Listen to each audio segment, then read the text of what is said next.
Hello and welcome to the Comics Atlas. This is the series in which we talk about the complete history of comic book characters. Last week, the pages of these comics were filled with the story of a man against a gang. So what do you say we return to some classic 1v1 action? We'll have it with Daredevil fighting a new costume Madman.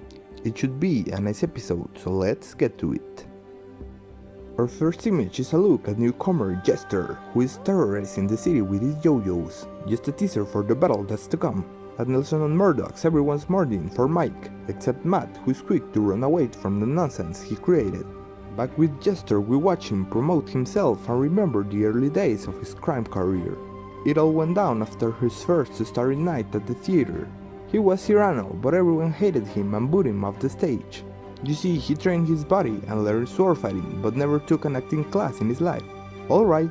He snapped one day after being treated as a literal punchline and promised to terrorize the world and see if they will laugh at him regardless. Then he becomes a hired gun for Mr. Riley.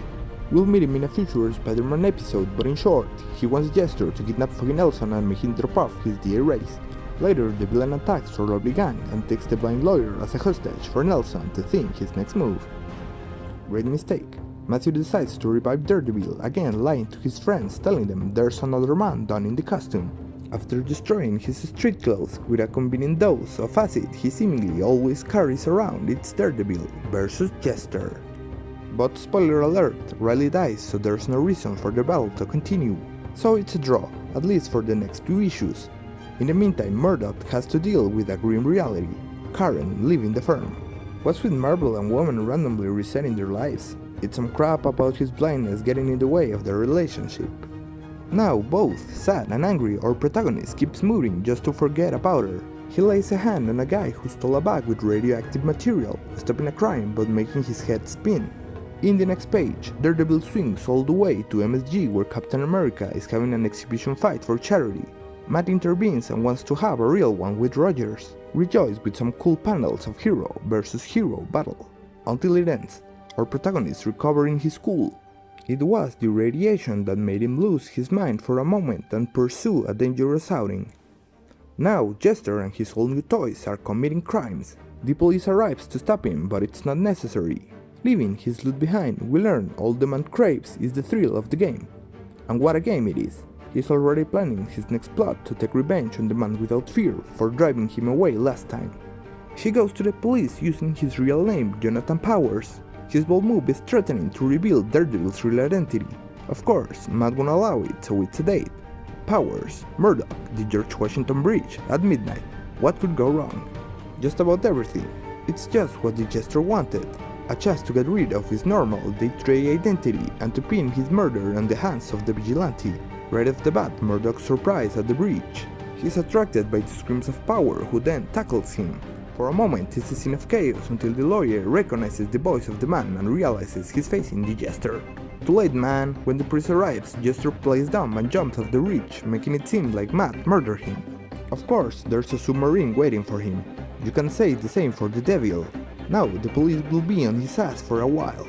Getting some momentum going, now Jester goes on live TV and promises to catch the murderer. Oh, how the tables have turned.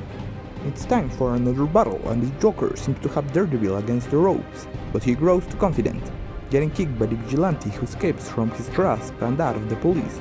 A game of cat and mouse starts with your protagonist getting away from the police. Is there a better place to mix yourself with the crowd than the subway? Murdoch will definitely say otherwise when he gets in the same train as Powers. Jonathan recognizes the boots of his rival, but before he can do anything, Matt lands a nice punch on him and runs into the subway station. His next stop will be a lonely place where he can change and ponder his strategy. It will be the Statue of Liberty.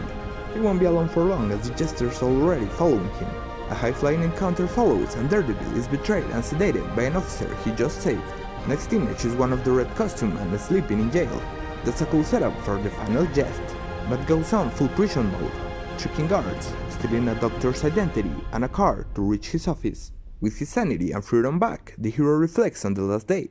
The last 2 issues for us, and how the Jester has been fooling around and destroying his reputation. So now he wants to take the offensive. Renting a Jester costume, he takes a page from his enemy's playbook and goes on TV to impersonate him. Knowing these shenanigans will bait the real deal, he's able to jump on him when he storms the station. Say it with me one last time. Battle time! Even with his toys and practice, Daredevil's abilities prove too much for Powers. He's unmasked and the plot is revealed to the police, clearing the vigilante from a mere undoing and ending the saga of the Jester.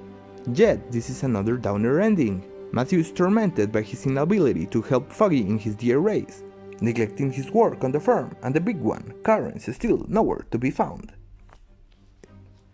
To be honest with you, it had been a while since I read these issues and I thought the Jester was another lame nobody in some dumb comics. Those may still be true, but at least this story is surprisingly tight. The man without fear is kept running and guessing all along, while Jester's only trying to get one up on him. In a way, it's refreshing to return to simple narratives, no time displacement or twin brother, just a good guy and a bad guy trying to outpace the other. A bit on the dramatic side with Karen, but all in all, good. You even get some Captain America mixed in for good measure, so in his first outing, the Jester gets a passing grade.